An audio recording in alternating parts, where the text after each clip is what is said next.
The tray shook in trembling hands as the house swam with the smell of bacon and brewed coffee.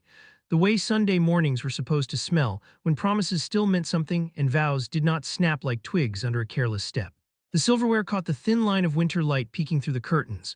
Two poached eggs gleaming, bacon crisp like shattering glass, sourdough darkened at the edges, orange juice bright and innocent. Beside it, the folded white card that did not look heavy until words made it sink like an anchor in a still pond. Her hair spilled across the pillow like a stain I could never lift, and I realized my own heart had been beating like a trapped wing for months, fluttering in denial's cramped box, wanting to believe the soft version of life we practiced on quiet mornings. Amelia stirred, the sheet sliding from her shoulder, the sleep smell of her skin mixing with coffee, butter, citrus, and something else that had no scent but sat in the throat like smoke fear. I stood in the doorway and watched her smile, watched her reach for the tray as if sustenance were my only intent, watched my hope resist a last time like a fire that looks alive but burns cold. I loved her, God, how I loved her, the kind of love that built a life brick by brick, a house where we wrote grocery lists on the fridge and dried raincoats by the radiator, a love that could have been simple if truth had not slipped into the bed we shared and warmed itself on our sheets. Months of late nights, phone calls that dropped to whispers when I entered the room, laundry that carried unfamiliar cologne, tiny trespasses that made denial an easy wine to drink, because sobriety would hurt more than my lungs could bear. Then the day with the rain that made the highway hiss and the sky fold in half, when a flight landed early and my key turned at the wrong hour, and the house returned a sound I'd never heard from it before, her laugh and a man's voice under it, and the creak of our mattress keeping time like a metronome. The air thickened, the walls leaned in, my blood pounded until every thought drowned, and the door slammed behind me because breath had to go somewhere that wasn't there. I did not confront her that day because the pain was too hot, too raw, too stupid to shape into language. Time is a forge, and grief in its mouth hardens into something with edges. I waited and watched and counted how many lies could fit into a single evening. Apparently, the answer is as many as it takes to fill a glass with an alibi. I learned to photograph the truth without being seen, to follow the lines people draw with their habits, to let love evaporate until only resolve remained at the bottom of the dish like salt. So this morning was a ceremony, and every ceremony needs a script. She lifted the lid on the eggs, smiled, sighed, bit, then reached for the folded card with a sleepy curiosity that made my hands go colder than stainless steel. Her eyes traced the sentence, only one written in an ink that might as well have been cut from my chest. I know about you and Christopher. The fork clattered, the color ran from her face like paint in a storm, and she looked everywhere a person looks when they want the walls to answer for them because the mouth cannot. She tried to speak and found only air. She went soft at the knees and folded onto the bed as the tray tipped and breakfast became debris at her feet, and I stepped in because grief is merciless but justice is punctual. "Good morning, Aim," I said, and even I did not recognize my voice, the way metal stops pretending to be warm when it touches skin. How did you?" she asked, and I pulled up the photo, her and Christopher, a restaurant that thought anonymity came free with the check, their faces bright as if joy lived like a spark plug in a lie. "Let's just say I have eyes everywhere," I said, and watched her face collapse into something that begged for a hand I had already learned to withdraw. "Please, David," she sobbed, the old name like lint on my coat, and she offered me the weathered phrase that cheaters think is a life raft. "It just happened." "Happened," I repeated, and tasted the word until it shattered into months of repetition in our bed, into a house full of crows disguised as apologies, into a choice that had dressed itself in accident to make it less guilty. "Get dressed," I said, and the steel in my voice felt foreign, like a borrowed tool that fit perfectly in my palm. She looked confused, hurt, desperate, emotions flung into the air like papers in a windstorm. "Where?" she asked, and I said, "You'll see, because mercy is not the same as meekness."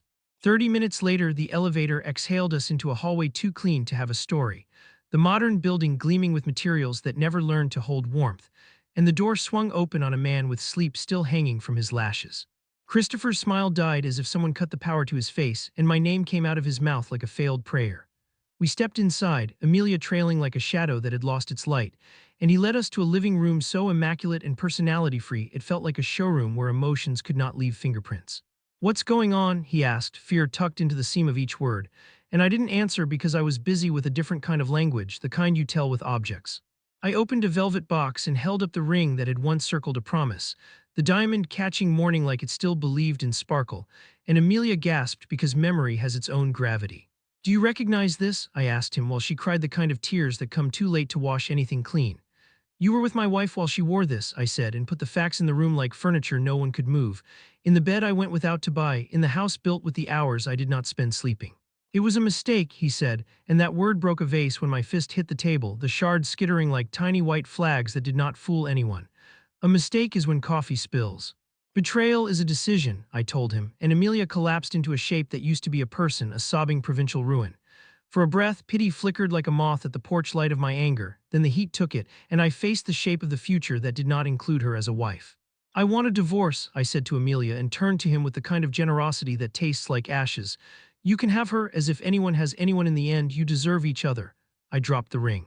It struck the floor with a dull sound that felt louder than a shout, then walked away through a door that had never known what it meant to close on a life.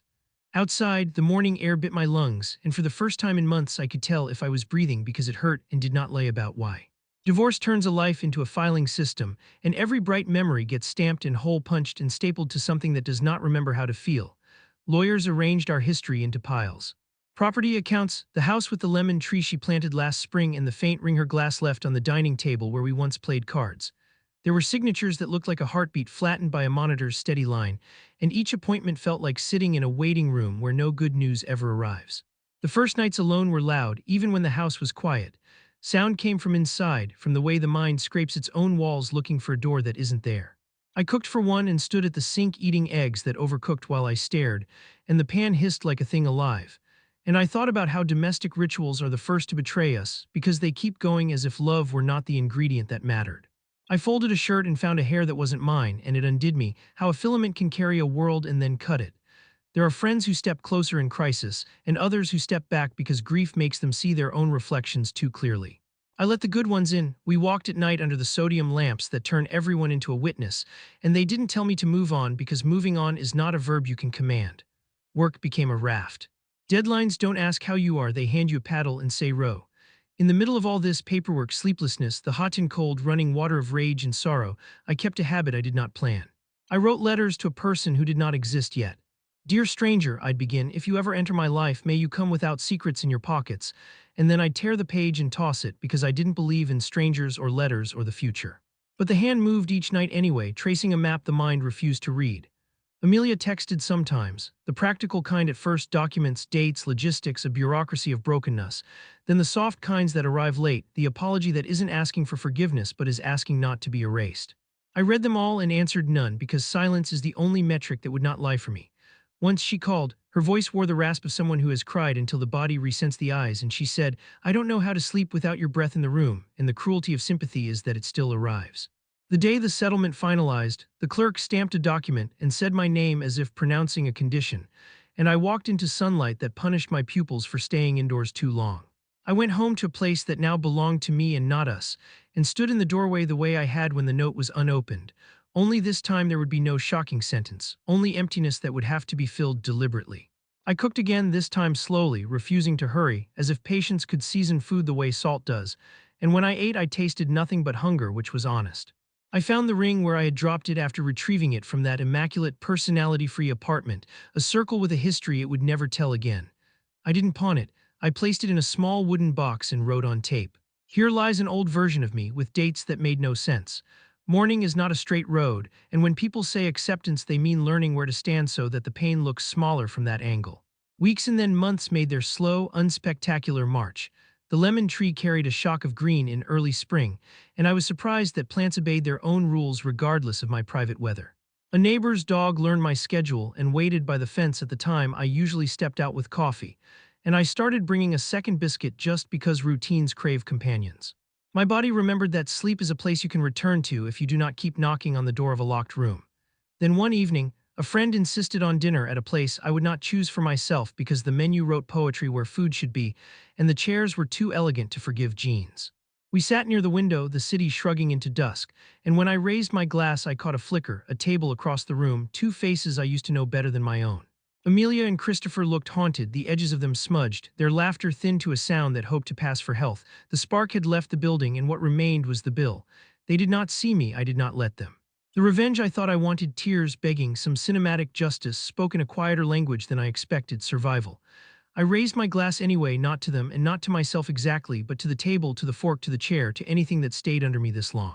After dinner, walking home alone, a drizzle started, the kind that makes the world seem undecided, and I didn't speed up because there was nowhere to be but here. My phone buzzed. A message from an unknown number, a picture of a street mural I loved downtown.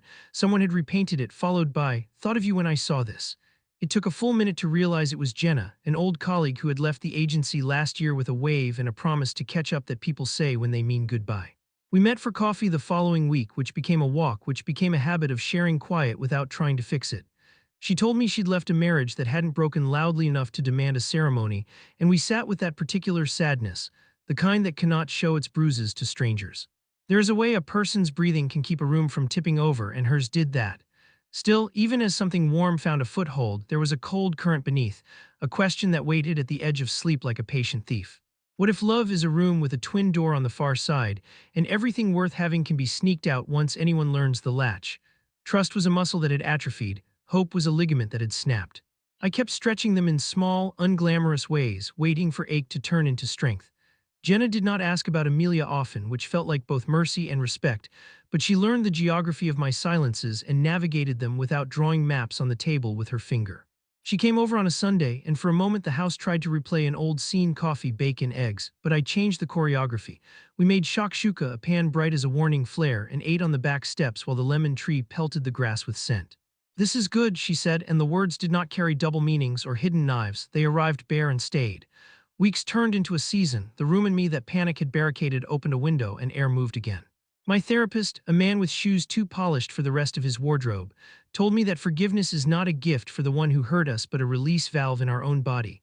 And I wanted to argue with him because argument felt like proof of life.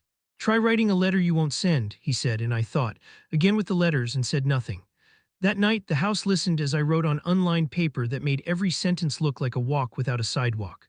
"Amelia," I wrote, and her name was still a word that made the tongue heavy. "I'm not writing to absolve you or to drag you." And then the hand went faster than the mind. I told the truth about our mornings and our lies, about the way I shrank to fit into the shape of a man who wouldn't make a scene, about the way love gets tired when it has to lift the same weight in secret. I folded it and put it in the wooden box with the ring that used to be the sun in our little system.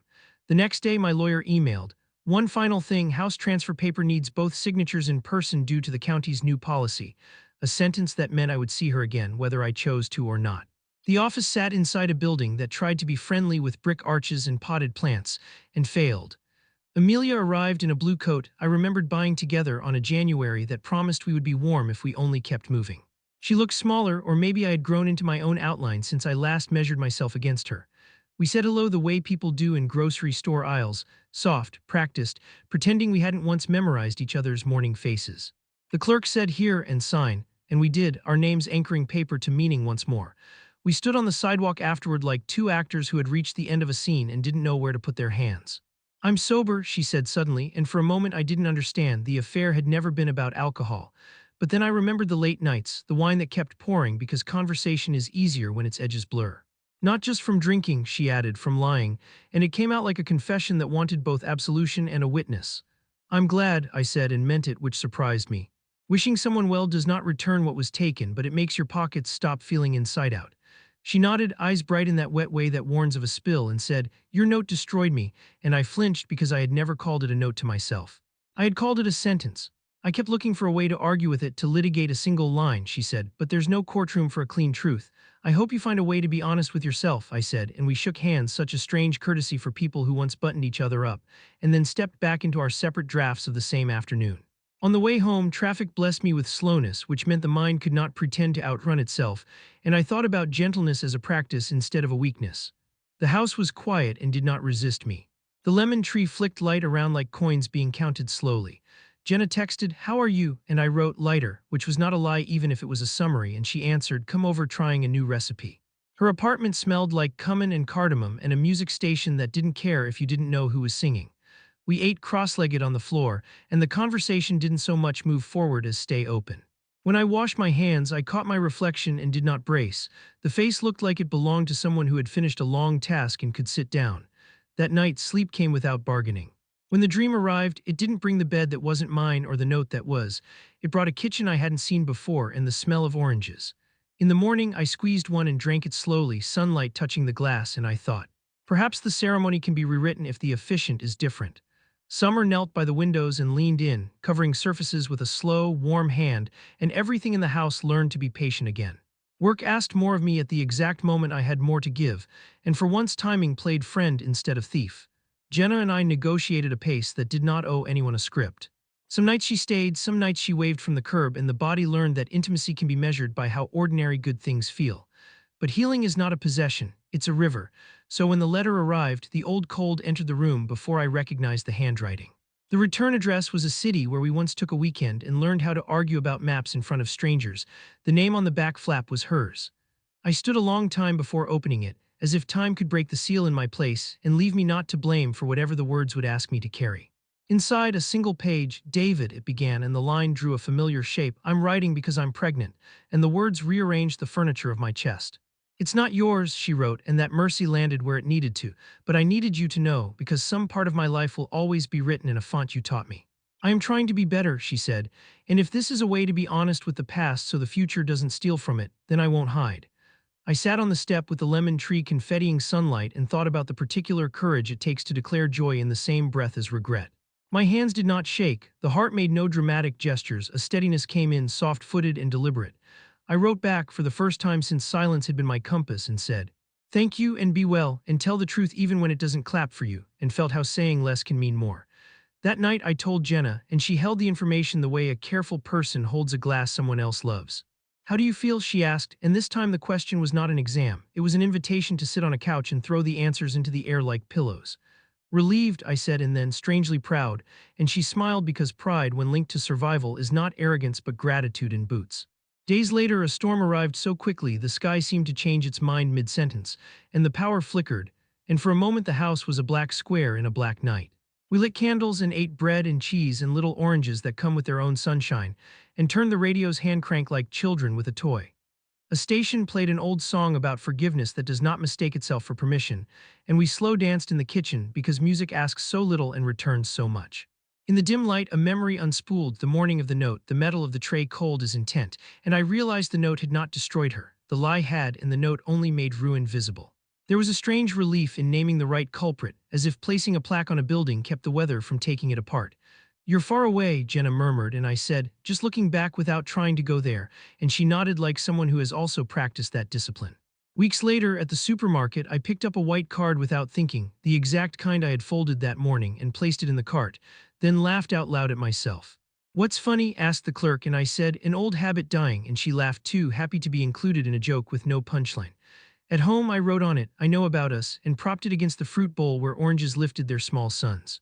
On an evening that did not announce itself as important, the doorbell rang, and outside stood Christopher with a face that had learned something, though I did not care what. "I owe you an apology," he said, and I did not enjoy our power dynamic the way a younger version of me might have. I only measured if this would be a clean goodbye. "You don't owe me anything now," I said, "but you owe her and the child the decency you forgot you had," and he nodded with a seriousness that looked like a debt beginning its first payment. When he left, I felt no triumph, only the quiet satisfaction of a box closed gently and placed where it would not be stumbled over in the dark. The next morning I made breakfast without ceremony, eggs done right this time, toast golden, coffee honest, and carried it to bed, not as performance, not as judgment, but as kindness. Jenna laughed when she saw the tray and said, "If there's a note, I'm leaving," and I said, "There is," and handed her the card that said, "I know about us." She read it and let out that unguarded laugh that can only happen in rooms that have earned it, and said, "Good," and pulled me down beside her while the lemon tree threw light into the corners as if trying to dust them with day. The open loops in my life, will I ever trust, will I ever love without flinching, did not close like doors but like eyes that have chosen to sleep. I had not recovered the old story. I had started a different one, and the difference mattered more than the loss. Grief has anniversaries even when the calendar refuses to mark them, so in the first autumn since the note arrived, the air thinned and sharpened, and I found myself walking the old route past the cafe where we once argued about whether plants feel pain. The city's light fell differently, low angle, forgiving, and shop windows filled with items that pretend to anticipate nostalgia. I paused outside a stationer's and stared at a pyramid of white cards, neat and blank, and marveled at how much damage can be folded in half. Inside, the clerk wrapped a small notebook for me, heavy as a palm full of stones, and I began something without a name. Not letters to strangers, not notes to ghosts, but a ledger for truths that do not require witnesses. How it felt to sit at the edge of the bed without the need to listen for another breath, how it sounded to laugh while eating an apple alone, how it looked when sunlight remembered my kitchen. Each entry small, almost invisible, like stitches on the inside of a garment that keep the shape but never meet the eye. Jenna began a project of her own, volunteering at a shelter where people bring the parts of their lives that broke and ask for glue that does not judge them. I went with her once, then again, and found that sweeping floors where others had cried felt more honest than polishing my own reflection. There's humility in mopping, in watching dirty water turn clear, and hope in drying the same floor tomorrow because messes return and so do we. One evening, a woman sat alone at a folding table, pregnant and staring at a place 2 feet to the left of the wall, and something in me aligned with a version of the world I had resisted. I brought her tea. She did not look up. I left the cup within reach and the sugar near her elbow like an offering to a God no one believes in until the moment they do. When I turned, she said, "Thank you," which is to say, "I see you even if I wish I didn't need to," and I nodded, which is to say, "We're both here and that counts." Back home, I received a photo, a newborn hand wrapped around a finger I knew was not mine, the message from an old address. "She's here," Amelia wrote, and included a name I had never heard in our old conversations. I stared at the screen until the pixels felt personal and then wrote, "Congratulations, and after long consideration, may she grow in truth and gentleness," and the words did not taste like surrender. They tasted like clean water. I put the phone down and watched the lemon tree lift the window's square of night as if a different planet were trying out my living room. By winter, the house had learned new tricks of warmth. Rugs found the right rooms, books wandered into stacks that made sense to no one but me. We held a small party, 6 people who loved quietly and laughed easily, and someone asked about the tray in the corner, a simple wood piece sanded smooth. "A long story," I said, and the room hummed in agreement that some long stories are best told in gestures, not paragraphs. Later, washing glasses while heat fogged the panes, Jenna pressed her hip against mine and said, "Do you ever miss it?" And the question was broad and kind. "I miss the version of me who believed a promise was armor," I said, and smiled at how naive and tender that man had been. "But I don't miss sleeping beside a secret, even when the body next to me was warm," and she touched my shoulder in a way that said yes without requiring the word. The holidays arrived with their reliable pressure, and for the first time I didn't stage a performance for grief. I let it come and sit at the table with the rest of us. We lit candles for losses and for arrivals, sometimes for the same event, and learned that tears and laughter can share a plate without arguing. The note on the fruit bowl remained, softening at the corners. "I know about us," and the sentence kept teaching me its grammar. Spring returned as if it had never left, an arrogance I envied and forgiven in equal measure, and the lemon tree went berserk, tossing yellow into green like confetti at a parade no one else attended. On the morning of a quiet threshold, no anniversary, no appointment, just a gut knowledge that a chapter had laced itself closed, I woke before the alarm and listened to the house breathe. Breakfast waited in the kitchen, ingredients lined like notes in a scale, and I let my hands remember without asking my mind for permission. The ritual had been rewritten. Pan warm, tomatoes blistering, eggs eased in like careful truths, toast lifted at the exact moment between not yet and too late, coffee poured slowly so its steam could make a small weather of its own. The tray was the same wood, but the weight was different, not loaded with dread but with ordinary generosity, the kind that never breaks headlines. I placed a white card beside the plate and wrote, in a hand steadier than I knew I had, "You are safe here." I carried breakfast to the bedroom and set it down without fanfare, and when Jenna opened her eyes, the surprise on her face felt like a bell rung far away. "For me," she teased, and I nodded with a calm that had taken a year to earn. And she looked at the card and read it, and did not cry because recognition is sometimes the dry-eyed twin of gratitude. We ate, and the room did not hold any ghosts we hadn't already introduced to each other. Later, we walked through the market, sunlight on our jackets, vendors offering tastes that turned strangers into participants. At the stall with citrus stacked like little moons, I told the vendor how the lemon tree had been the most faithful witness to a hard year, and he said, "Trees listen," with a shrug that suggested he had proof I didn't need. We bought too many oranges and promised to use them all and knew we wouldn't and smiled anyway. At home, a small envelope waited on the mat, the county's seal again, but this time for something different. The final deed, the house fully mine, no signatures left to chase. I felt a loosening in the chest, a quiet untying, and said without planning to, "We're home," and the plural did not frighten me. I placed the deed in the box with the ring and the unsent letter, and the objects arranged themselves into a private museum where everything had a label that said, "This hurt, and then it helped." Evening came with rain that didn't ask permission, and we left the windows cracked so the air could carry its own news. I brewed tea, she lit a candle, the room glowed the way rooms do in paintings where nothing terrible ever happens. I thought of Amelia, not with bitterness, not with longing, but with a humane distance that allowed her to be a person again, and wished her child a life of boring joys. When the rain eased, I took the old note, the original white card from the back of the drawer where I had kept it as proof, and read the sentence one last time. "I know about you and Christopher." I could feel, suddenly and without warning, the man I was when I wrote it fill the room, his hands shaking, his love blistered, his certainty new and violent. I did not pity him. I thanked him for doing what I could not do now, acting with a clarity so hard it had to be cruel. I burned the note in a ceramic dish by the sink, the way people who believe in rituals make meaning from ash, and watched the paper curl in on itself like a body going to sleep. The smoke rose, thin and unimportant, and the dish warmed my palm as I carried it to the window and let the last gray thread slip into the night. In its place, on a fresh card, I wrote a sentence I wanted the house to remember even after we moved or painted or changed our minds. Tell the truth kindly. We went to bed early, not as escape but as arrival, and lay in the murmur of rain and pipes and the small nocturnal arguments of the house. Sleep came honest and heavy, and in the morning I woke first, reached for a pen without thinking, and began a letter I would send this time to myself. Dear David, it said, you did not fail at love. Love changed shape and you learned to read, and then keep the door unlocked but teach it to squeak. The climax had not been a confrontation with shouting and thrown crockery. It had been this quiet, a steady heart, a kitchen that trusted me, a new sentence on a white card that did not pretend to be a verdict. The intention had always been the same, to live in a home where the air did not lie, and the obstacle had always been the same, fear of what truth might take, and now the room contained both and did not tremble. Outside, the lemon tree shook rain onto the step like applause nobody heard, and that felt like the right size of celebration.